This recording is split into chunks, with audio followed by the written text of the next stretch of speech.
Well, we're still talking about commodities. Joining me now is an export consultant, Femi Boyode, as we continue our focus on the commodities market. Good morning to you, Mr. Boyode. Thank you so much for coming in. Morning, Harriet, and thank you for bringing me in. So, so listening to the conversation I had just now with Ada Konobi and ongoing conversations that happened at the just concluded Nigeria Economic Summit, where do you think those tough choices need to be made to help boost, not just domestic production, for instance, but boost production to the extent that we can begin to export? Yeah, well, two key words you have already put in there. Production and export. I'm looking forward to, now we're in the process of redefining our economic, or defining the administration's economic policy, which of course means indirectly redefining Nigeria's economic direction. So I'm looking at production tied with market access, in which case export. I'm looking at the possibility of a focused economic direction that builds in the export component into every aspect. Even if we're talking about education, we have to be educating people on the right attitudes, the right presentations, the right quality standards, the right logistics input, the entire value chain that go into the export market. Nigeria has never been, can never be a silo. It can be an island in the Committee of Nations. Every country has to depend on the other.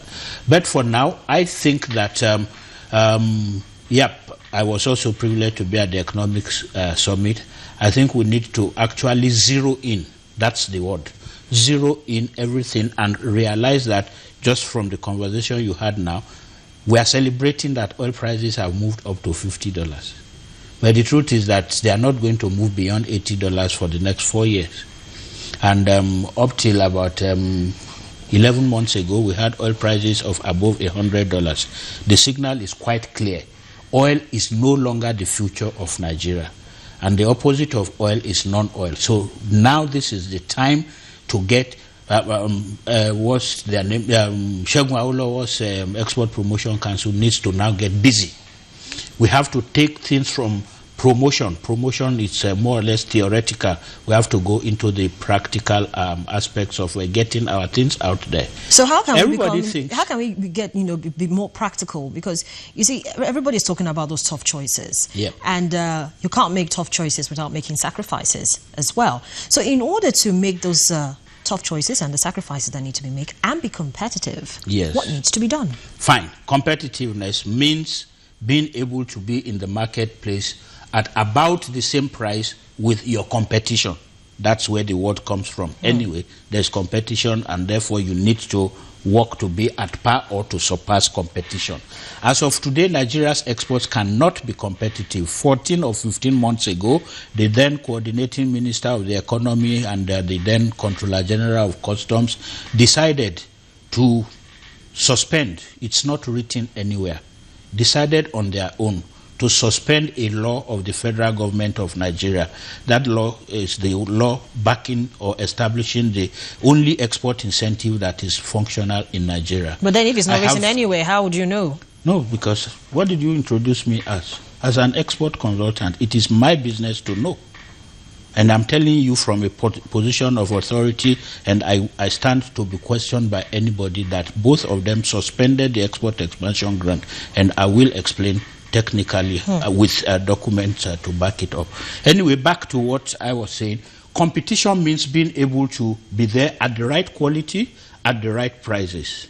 The truth is, there's no way that a Nigerian company is going to get into the global marketplace at the right price and quality, because there are too many things that are working against him. We have a very inadequate trade infrastructure. We have a logistics value chain that is still in the making. We have a price infrastructure, a financing structure that makes it almost impossible for a Nigerian exporter. You talked about cocoa. Let's take cocoa, for example. The Ondo State produces 65% of Nigeria's cocoa. As I'm talking to you, because this is main crop season, there are international competition to Nigerian participants in the cocoa industry. We have cocoa factories that are going to struggle to get enough cocoa to grind this season. Why? Because somebody from the UK who is established in Nigeria is able to import his working capital at a legislated maximum of 6%. The Nigerian cocoa farmer, cocoa trader or cocoa processor is going to go to look for money from any of the commercial banks. The minimum he's going to get is 19%. So where do you establish competitiveness? That is just an example. The Nigerian cocoa processor sinks his own borehole.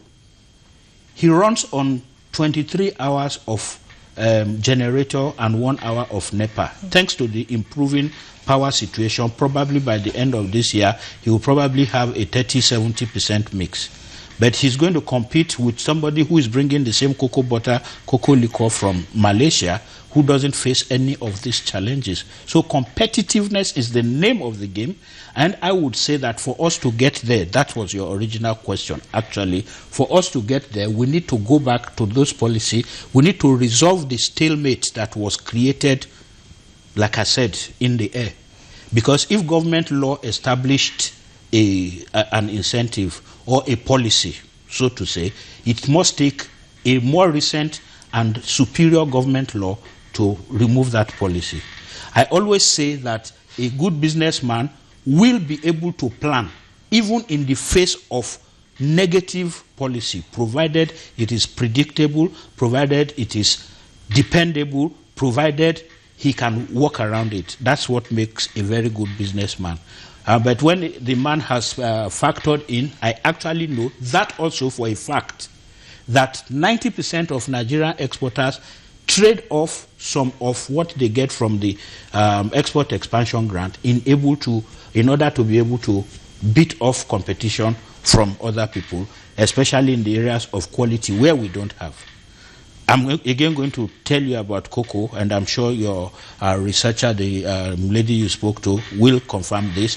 The truth is that Nigeria's cocoa is earning penalty in the international market because we have issues with FFA, we have issues with moisture content, we have issues that are actually buyer-made, buyer-imposed on Nigeria's destiny. Everybody is talking now about the European Union rejecting some Nigerian agricultural commodities and all of this. So for them to address all of these issues, you're talking about the need for something to hedge it.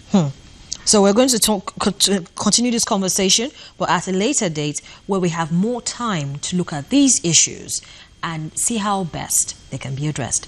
But Femi Boyode, thank you so much for coming on the program. Thank you, Harriet. Business Morning continues in just a moment. Please stay with us.